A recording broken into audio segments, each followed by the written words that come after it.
1, 2, 3. Suara bagaimana?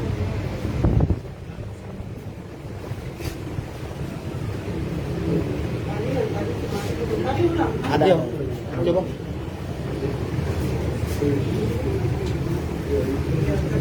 Tes 1, 2, 3.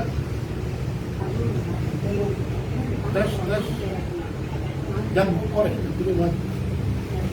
Tes 1, 2, 3.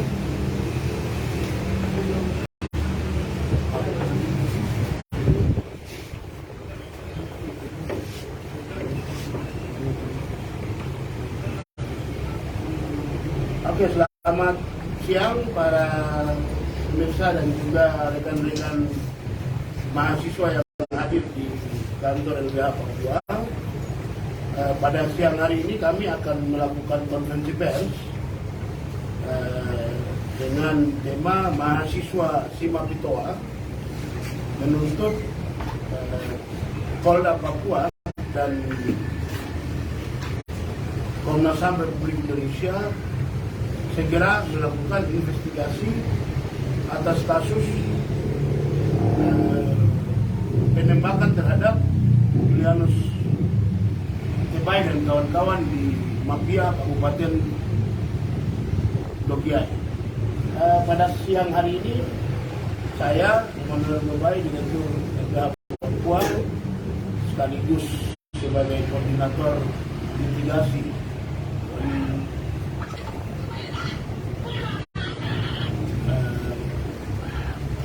dari Koalisi Penegakan Hukum dan HAM Papua bersama-sama dengan pengurus Ikatan Pelajar Mahasiswa Simapitoa Kota Studi Jayapura telah bersama-sama di sini untuk menyampaikan beberapa hal berkaitan dengan kasus penyalahgunaan senjata api yang menewaskan Julianus Tebay dan kawan-kawan di Mapia, Kabupaten Dogiai. Yang perlu diketahui bersama bahwa kasus ini itu terjadi pada tanggal 21 Januari 2023. Bermula ketika ada sebuah trek yang ditumpangi oleh beberapa polisi dari Polres Paniai melintas di jalan Trans atau lintas Paniai kiri dan tepatnya di Mapia sempat melakukan penyalahgunaan senjata api dengan cara menembak ke udara. Peristiwa ini kemudian memicu amarah warga karena kemudian tanpa ada persoalan apapun. Nah, selanjutnya dari peristiwa itu berkembang. Warga yang marah kemudian mengejar truk tersebut, tapi kemudian tidak mendapatkan truk tersebut karena sudah lanjut ke lagi. Selanjutnya warga yang mengejar itu balik dan bertemu lagi dengan satu truk yang berbeda. Kemudian terjadi cekcok dan pada saat itu datang beberapa oknum anggota polisi dari Polres Dogiai ke TKP dan kemudian terjadi penyalahgunaan senjata api yang berdampak pada luka-luka dan juga meninggal masyarakat sipil yang ada di situ. Nah, yang meninggal salah satunya adalah Julianus Tebay.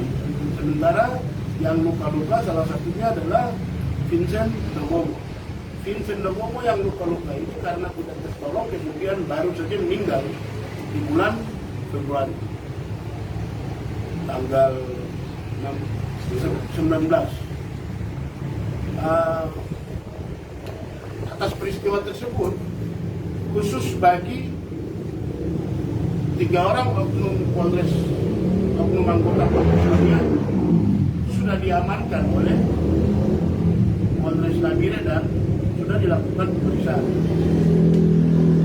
3 orang anggota Polres Paniai ini yang melakukan tindakan penyalahgunaan senjata api dengan cara menembak ke langit tanpa ada korban. Sementara peristiwa berikutnya yang kemudian mengakibatkan luka-luka pada tubuh Vincent Dogomo dan kawan-kawan dan juga tewasnya Julianus Tebay itu oknum pelaku dari Polres Dogiai sampai saat ini belum ditangkap untuk diperiksa dan ditindaklanjuti. Nah, atas peristiwa yang menimpa Julianus Tebay dan kawan-kawan itu sudah kami lakukan pengaduan ke Polda Papua pada hari Senin kemarin, dan di hari Jumat kemarin baru kami dapatkan surat tanda dilapor, dan di dalam situ dengan jelas tertera nomor laporan polisi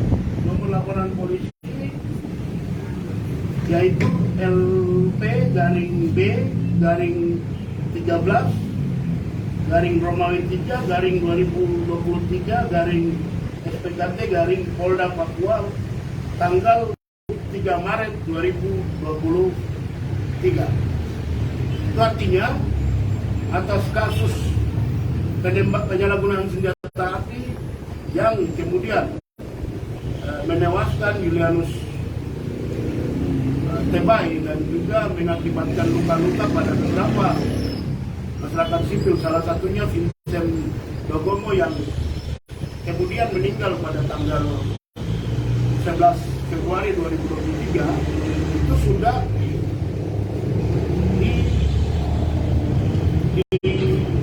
dilaporkan pada pihak yang berwenang.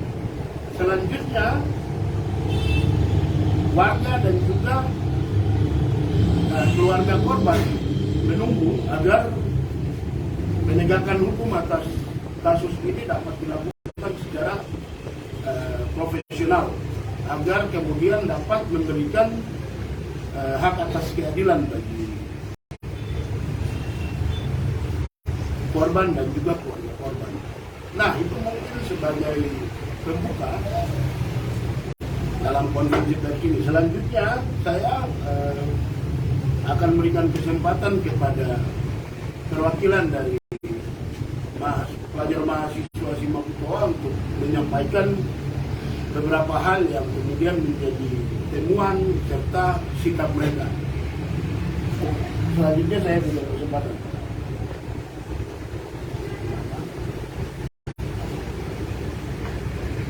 Baik, terima kasih atas kesempatannya. Sebelum daripada menjelaskan kronologis yang telah menewaskan korban nyawa di mafia Dogiai, sebelum itu mahasiswa angkat tangan kiri.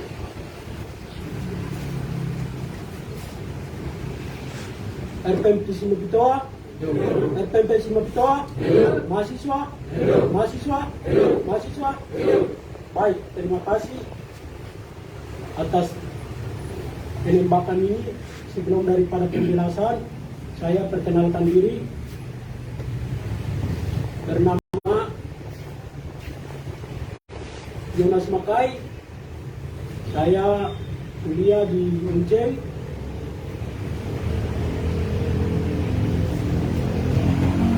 Saya mahasiswa dan jabatan sebagai dalam organisasi Ikatan Siri Mafia atau Wanggar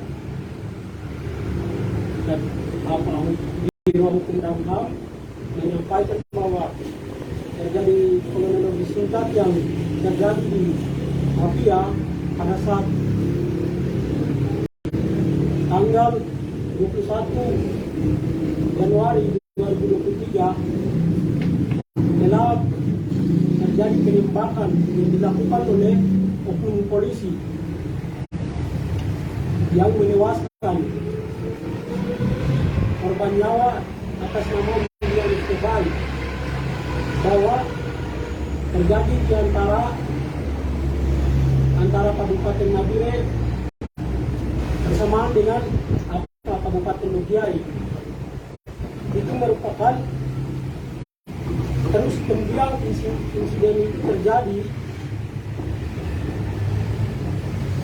telah menewaskan 4 orang lainnya, dikenal luka berat. Ada yang kena di namanya Isen Dogomo, kena di paha, akhirnya dibawa ke rumah sakit Nabire untuk berobat.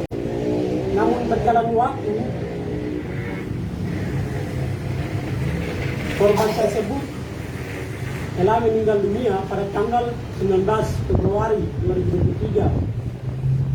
Dan kemudian berlanjutnya bahwa 3 orang lainnya atas nama Amandus Dogomo, Thomas Dogomo, dan Alphonse Pedie itu luka-luka berat yang dilakukan oleh oknum polisi tersebut. Kemudian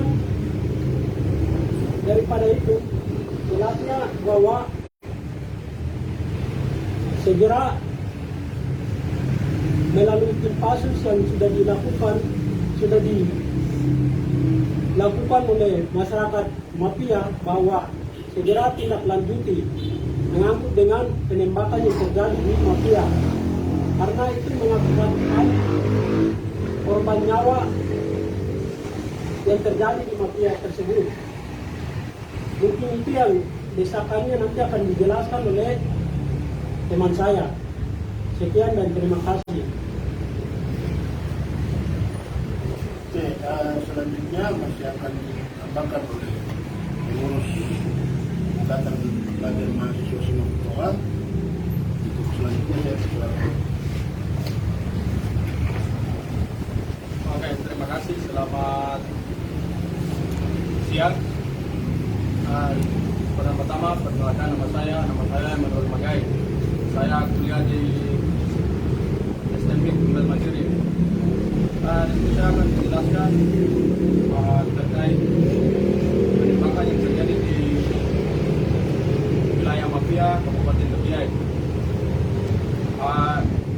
Jadi penembakan itu sudah jelas bahwa oknumnya polisi, yaitu oknum dari Kapolres Lugiai, Kapolres Lugiai, yang menewaskan 1 orang mati di tempat dan 4 lainnya luka-luka. Dan kemudian disusul lagi 1 orang atas nama Vincent Dogomo juga meninggal akibat dari penembakan itu. Di sini jelas bahwa oknum polisi telah menggunakan alat negara yang seharusnya melindungi dan mengayomi masyarakat, tetap di situ digunakan semena-mena yang akhirnya menyebabkan terjadi pembunuhan. Jadi di sini kami mau mendesak kepada Komnas HAM dari Kapolda Papua segera membentuk tim independen untuk mengungkap fakta yang sebenarnya atas penembakan yang terjadi di wilayah Mapia, Kabupaten Lugiai. Jadi kami berharap dan kami meminta dengan tegas Komnas HAM serta Kapolda Papua segera bentuk tim untuk menyelesaikan kasus penembakan yang terjadi. Dan kami juga mendesak agar oknum-oknum yang melakukan penembakan, yaitu dari Kapolres Lugiai, agar segera ditangkap dan diadili secara hukum yang ada, agar keadilan yang sebenarnya bisa dirasakan oleh seluruh rakyat Indonesia, terutama keluarga korban dan korban. Itu desakan kami yang dapat kami sampaikan pada kesempatan ini. Terima kasih. Oke,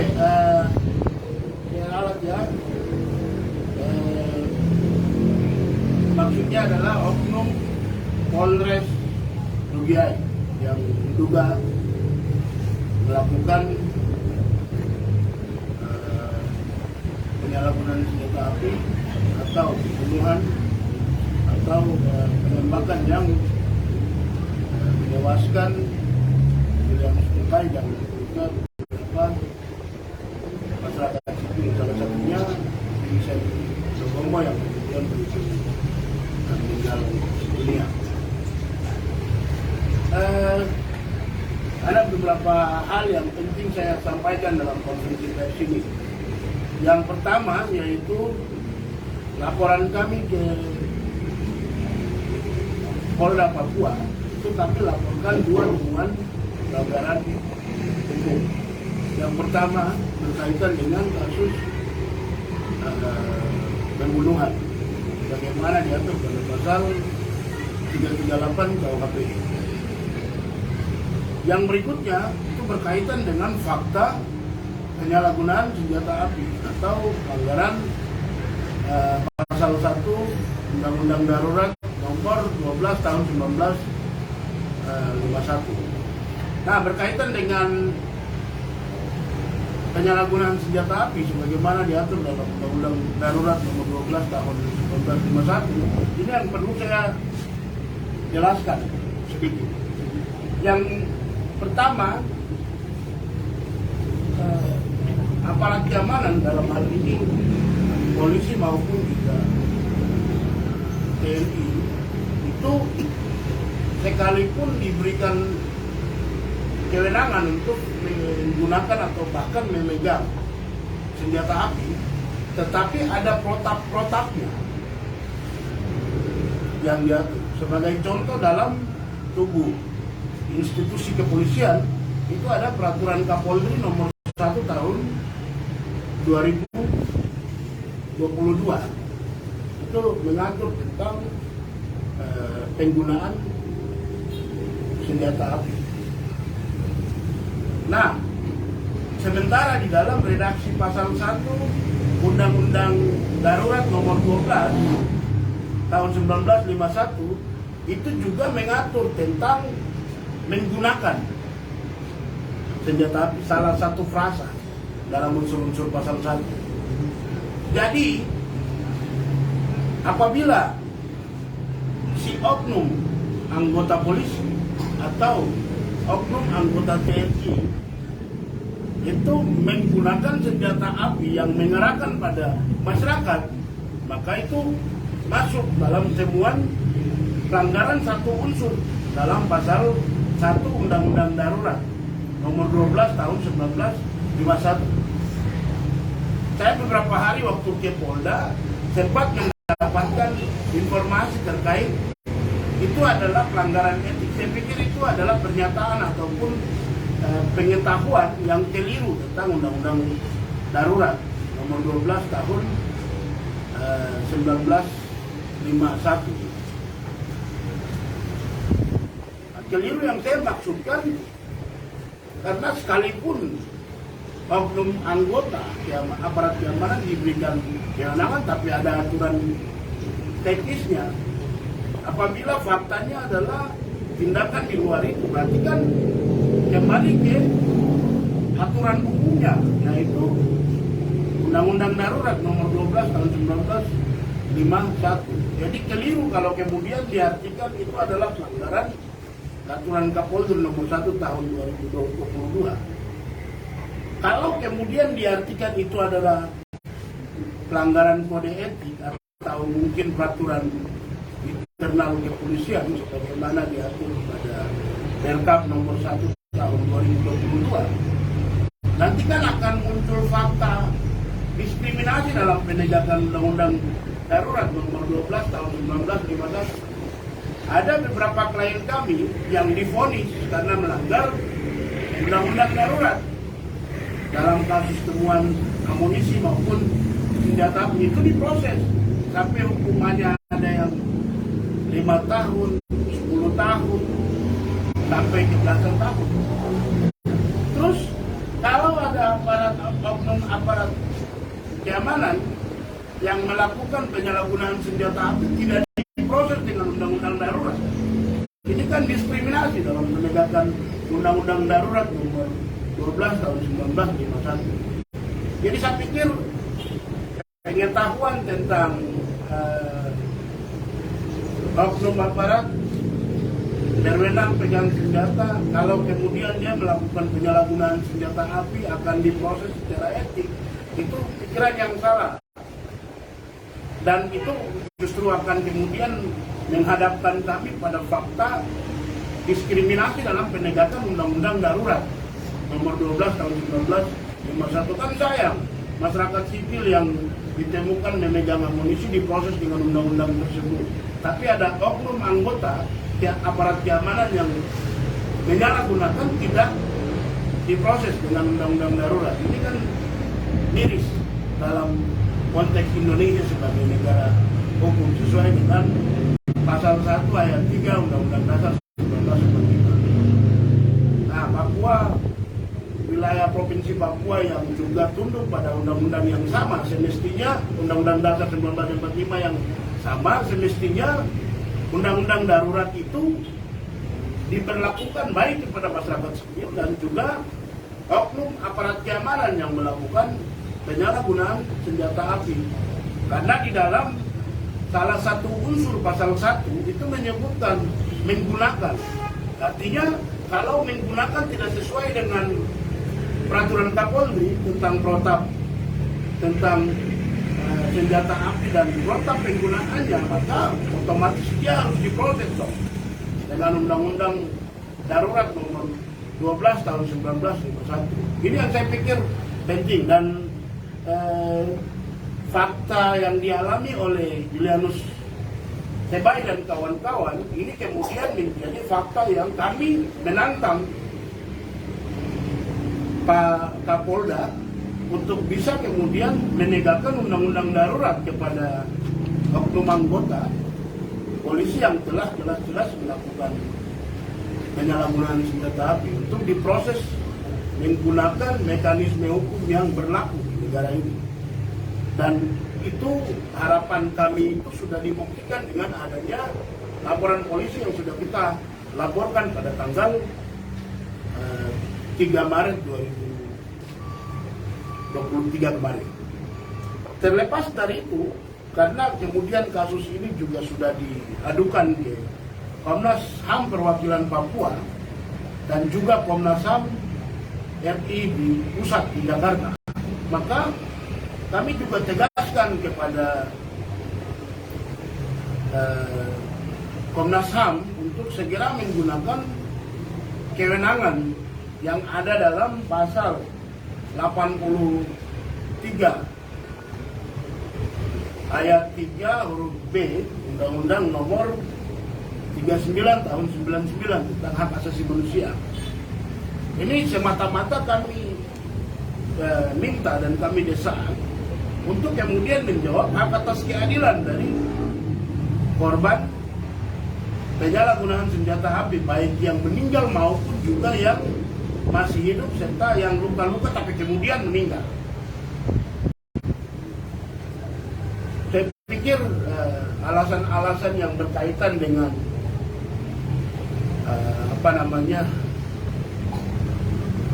anggaran atau apapun yang disampaikan oleh pihak Komnas, masa institusi negara kok ada keluhan tentang anggaran, ini kan sesuatu yang aneh. Saya pikir itu alasan yang tidak penting untuk disampaikan oleh lembaga selevel Komnas HAM yang dibentuk untuk menegakkan hak asasi manusia di negara Indonesia yang adalah negara hukum, dan ciri daripada negara hukum adalah wajib melindungi hak asasi manusia warga negara. Nah, untuk itu kami sangat-sangat mengharapkan dan juga mendesak agar segera ada tim yang kemudian melakukan tim dari Komnas HAM yang kemudian melakukan investigasi.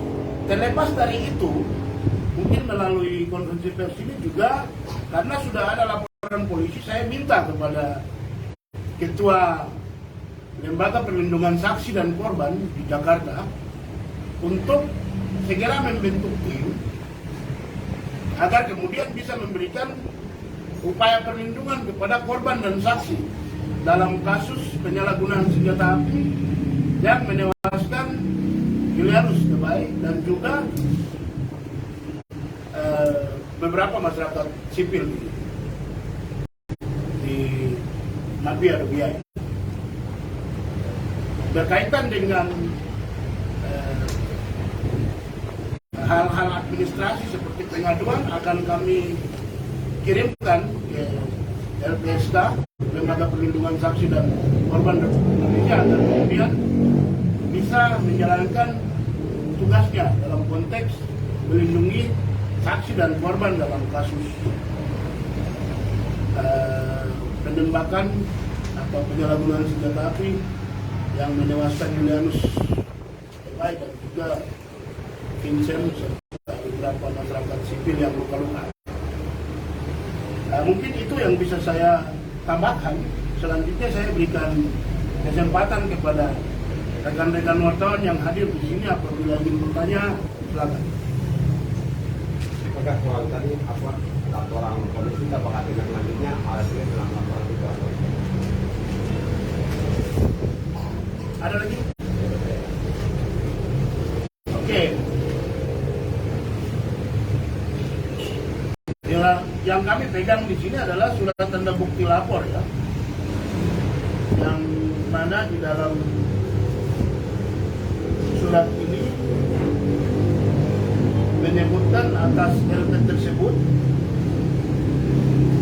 telah menerima laporan dugaan tindak pidana pembunuhan sebagaimana diatur pada pasal 338 KUHP yang terjadi di dusun Eka 20 Kampung Gapauja dan dusun Gunumani Kampung Bukida Siriwo Kabupaten Abire dan juga di Kabupaten Togiai yang terjadi pada tanggal 21 Januari 2023 dengan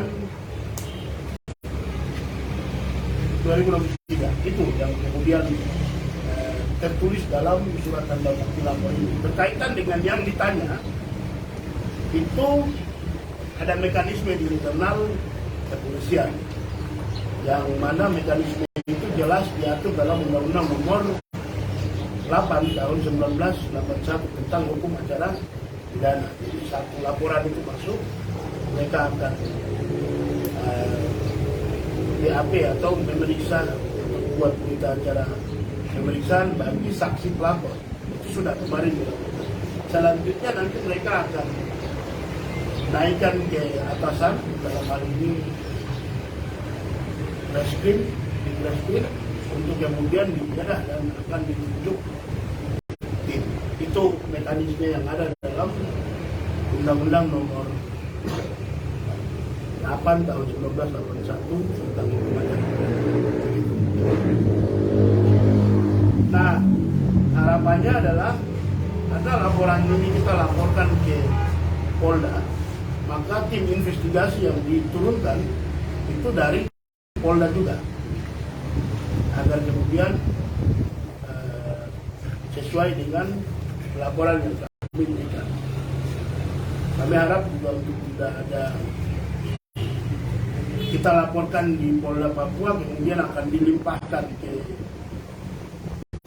Polres Nabil ataupun Polres Togiai, kita tidak terima ini. Kita karena laporkan di Polda, kita mau atau kita mau agar Polda kemudian menindaklanjuti laporan ini. Begitu. Ada lagi kan? untuk apa mahasiswa mungkin kalau ada yang tidak nanti baca. Oke. Siap. Kalau sudah tidak ada, oke. Karena investigasinya dibuat oleh Kapolda, jangan sampai penyelesaiannya seperti terjadi di kasus 12 itu. Artinya bahwa yang mengadili pengadilan militer. Ini yang kami dengar. Oke. Terima kasih. Ini akan wartawan yang tanya. Anggota. Oke. Ini tadi pertanyaannya bagus. Yang pasti yang diduga melakukan dalam kasus ini kan oknum anggota polisi. Kalau oknum anggota polisi itu berada di ranah sipil, berkaitan dengan tindakan apapun yang dilakukan oleh oknum polisi itu akan dipandang seperti masyarakat sipil lainnya, dan proses hukumnya itu akan dilakukan di pengadilan negeri, kecuali kalau pelakunya adalah oknum TNI. Kalau oknum TNI baru akan dibawa ke pengadilan militer. Kalau dalam tindakan itu melibatkan dua, ada oknum polisi, ada oknum TNI, dan juga ada masyarakat sipil, itu baru kita bisa gunakan koneksitas. Jadi terkait dengan apa yang ditanya tadi, yang pasti tidak akan masuk ke pengadilan militer, karena yang diduga melakukan adalah oknum polisi. Dia akan dibawa ke pengadilan negeri. Nah, yang perlu saya jelaskan juga di sini atau saya tambahkan lagi, yang berkaitan dengan laporan kami itu kita laporkan pada bagian pidana. Kami tidak laporkan ke bagian etik, propam. Jadi berkaitan dengan pertanyaan tadi, kalau kemudian kita kaitkan dengan oknum pelakunya adalah polisi, maka yang kita khawatirkan dan kita harapkan yaitu penyidik rescue itu jangan melimpahkan kasus ini ke propam, karena kita tidak melaporkan tindakan kode etik, tindakan pelanggaran kode etik yang kami laporkan. Ini jelas ya, STBL ini berkaitan dengan laporan tindak pidana. Jadi yang kita minta prosesnya secara pidana, bukan secara kode etik yang dilakukan oleh propam, bukan itu. Ya ini juga perlu saya tegaskan, kalau jangan sampai kemudian disalahgunakan. Ini kenapa saya harus tegaskan berkali-kali, karena kami punya referensi kasus. Itu kasus di Oneibo, Kabupaten Deya. Itu dilaporkan ke Komnas HAM, juga dilaporkan ke Polda Papua. Tapi kemudian yang ditindaklanjuti adalah kode etik. Dan yang sangat memilukan dalam kasus itu yaitu sanksinya adalah minta maaf. Kami tidak mau itu terjadi dalam kasus yang kami laporkan, ya. Karena jelas klien kami melaporkan tindak pidana, dan klien kami mengharapkan agar tindak pidana itulah yang diproses secara pidana. Itu artinya tidak ada kaitannya dengan etik. Mungkin itu yang bisa saya tambahkan. Oke? Kalau sudah, masih ada lagi kan yang ingin bertanya? Pertanyaan? Tidak ada. Tidak ada. Oke, kalau tidak ada, terima kasih. Selanjutnya saya berikan kesempatan kepada rekan-rekan pengurus Ikatan Pelajar Mahasiswa Simak Kutoa untuk membacakan pernyataan sikap sekaligus mengakhiri konferensi pers kami tentang mahasiswa si Mapitoa mendesak Polda dan Komnas HAM segera melakukan investigasi atas kasus penembakan yang dialami oleh Julianus Tebay dan kawan-kawan di mafia Kabupaten Dugiay.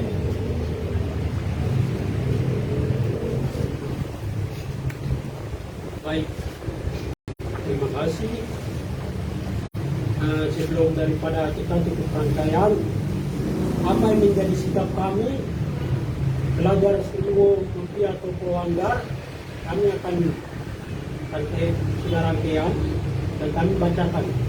Sebelum daripada bacakan, angkat tangan kiri.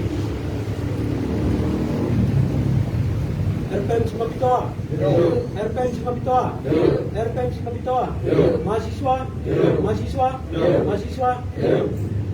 Baik. Rumpun pelajar, mahasiswa, pemuda, semua mafia, Yaya Toko Wanggar. Dalam garis FPP Mapitoa Cabang Jayapura. Pernyataan sikap dengan hormat. Hak asasi manusia adalah sebuah konsep hukum dan normatif yang menyatakan bahwa manusia memiliki hakikat dan dirinya karena dia adalah seorang manusia. Hak asasi manusia berlaku kapan saja, di mana saja, dan kepada siapa saja, sehingga sifatnya universal dan tidak dapat dicabut. Oleh sebab itu, setiap warga negara berhak memperoleh hak asasi manusia sesuai dengan undang-undang yang berlaku di hukum nasional maupun internasional. Sesuai sikap pernyataan umum tentang HAM yang dimuat pasal yang menggaris besar tentang jaminan hak asasi manusia dalam kurung HAM kepada semua orang. Kami mahasiswa menjelaskan berkaitan dengan kejadian penembakan yang dilakukan oleh oknum polisi bahwa pada tanggal 21 Januari 2023 telah terjadi penembakan di Dusun Tugomani, Distrik Sriwo, Kabupaten Nabire, perbatasan Nabire Dogiay. Insiden itu telah menewaskan atau mengorbankan nyawa atas nama Julianus Tebay, anggota aktif Pol PP Kabupaten Dogiay. Satu orang kena luka-luka di paha menyebabkan patah tulang, akhirnya dilarikan di rumah sakit, tetapi terserang beberapa hari tidak tertolong dan meninggal tepat pada tanggal 19 Februari 2023 atas nama Vincent Dogomo, dan 3 lainnya luka-luka ringan. Mereka adalah Amandus Dogomo, Thomas Dogomo, Alphonse Tegie, akibat penembakan polisi. Untuk itu, kami mahasiswa meminta dengan tegas kepada Komnas HAM RI untuk investigasi pelanggaran HAM berat yang dilakukan oleh oknum polisi di daerah wilayah Mapitoa, khususnya di Mapia. Kepada Kapolri dan Kapolda Papua segera menindak tegas oknum-oknum polisi yang terlibat dalam penembakan terhadap masyarakat sipil di wilayah Mapitoa, Kabupaten Nabire, dan Kabupaten Dogiay. Berkaitan dengan peristiwa penembakan di atas, maka menjadi sikap kami, pelajar mahasiswa Mapitoa, adalah sebagai berikut. Yang pertama, kami mendesak kepada Komisi Nasional Hak Asasi Manusia Republik Indonesia, Komnas HAM, dalam hal Komnas HAM, segera membentuk tim independen untuk menyelidiki kasus pelanggaran HAM yang terjadi di Mapia, Kabupaten Dogiay. Yang kedua, Komnas HAM RI, Kapolda Papua, DPRP Papua segera bentuk tim independen untuk mengungkap kronologis penembakan yang sebenarnya. Yang ketiga, Kapolda Papua segera ambil sikap tegas terhadap Kapolres Dogiay yang merupakan pelaku penembakan warga sipil di wilayah Simapitoa, Kabupaten Logiai, dan Kabupaten Nabire berdasarkan hukum yang berlaku. Yang keempat, Kapolda Papua segera kembalikan Kepala Kapolres Logiai sebab oknum polisi adalah dugaan pelaku. Yang kelima, Kapolda Papua segera tidak tindak tegas dan copot jabatan terhadap oknum-oknum polisi yang menembaki warga sipil sesuai dengan tindakan penembakan yang dilakukan oleh polisi menggunakan alat negara yang notabene-nya tugas polisi adalah melindungi dan mengayomi masyarakat. Yang keenam, kami mendesak kepada negara Indonesia segera selesaikan pelanggaran HAM berat yang terjadi di Papua. Yang ketujuh, negara Indonesia segera tarik kembali pasukan militer organik maupun non-organik yang dikirim berlebihan di tanah Papua. Sebab hanya dilakukan 3 bulan, aparat TNI Polri telah menembak 49 warga sipil, diantaranya 14 warga sipil meninggal dunia. Yang kedelapan, kami tuntut Dewan HAM PBB hadir di Papua dan menyelesaikan pelanggaran HAM berat yang terjadi di Papua. Demikian surat pernyataan sikap kami. Atas perhatian dan kerjasama dari semua pihak kami menyampaikan banyak terima kasih. Pernyataan ini dibuat pada tanggal Sabtu tanggal 4 Maret 2023. Tempat di LBH. Waktu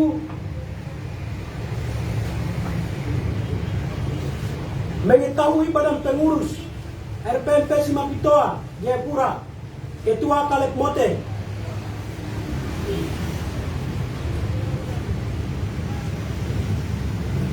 Sekretaris Emmanuel Bagai,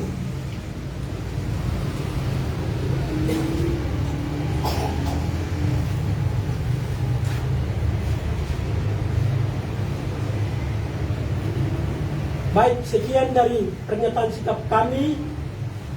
Kami menegaskan lagi bahwa segera tindak lanjuti apa yang kami sampaikan. Sekian dan terima kasih.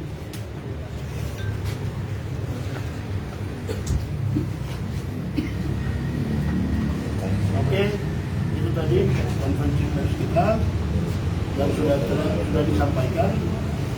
Selanjutnya kami akan akhiri konferensi pers ini. Kami mengharapkan kepada warga Kabupaten Logiai dan juga warga di seluruh Papua dan juga warga Indonesia untuk bisa bersama-sama dengan kami untuk memperjuangkan hak atas keadilan bagi korban dan juga keluarga korban yang sedang memberikan keadilan melalui proses hukum yang berlaku di negara ini. Demikian, selamat siang, salam demokrasi buat semua.